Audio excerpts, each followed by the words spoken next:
as the Trump administration continues to spiral out of control. The big question that a lot of people are wondering right now is whether or not the Republican-controlled Congress, the Republican-controlled Senate, are actually going to do anything about the problem.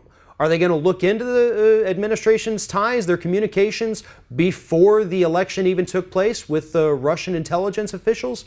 Are they going to look into the Flynn phone calls? Are they going to look into Kellyanne Conway's constant conflicts of interest? Are they going to look into Donald Trump's conflicts of interest? And here's the reason that this is important. We all know the answer to this. Rand Paul gave it to us earlier this week. It doesn't make sense for Republicans to investigate Republicans, is what Rand Paul told us. So, of course, the Republicans in Washington are not going to look into this matter. And again, here is why this is important. The Republicans have to understand, especially those in the House of Representatives, every 2 years in this country, there is an election. Unless you're planning on changing that, you're going to have to answer for the fact that you let this administration get away with crime after crime. You're going to have to go back home and tell your constituents, yeah, we knew that they had illegal contact with foreign countries, that they were talking to foreign leaders when they weren't supposed to, that they were out there enriching themselves based on the office of the White House. But come on, they're Republicans, so are we. We couldn't investigate that. The majority of this country right now considers itself to be Democrat. Now, that's a very tiny majority. We have a lot of independents and we have a lot of Republicans.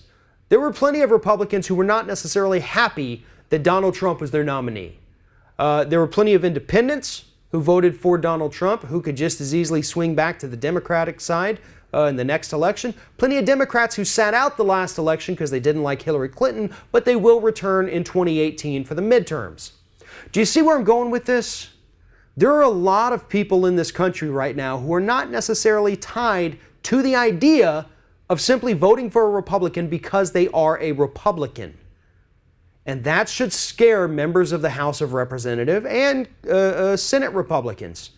And it should be terrifying Donald Trump right now. In fact, that's probably why he's planning to go to South Florida this weekend to do a campaign event for 2020.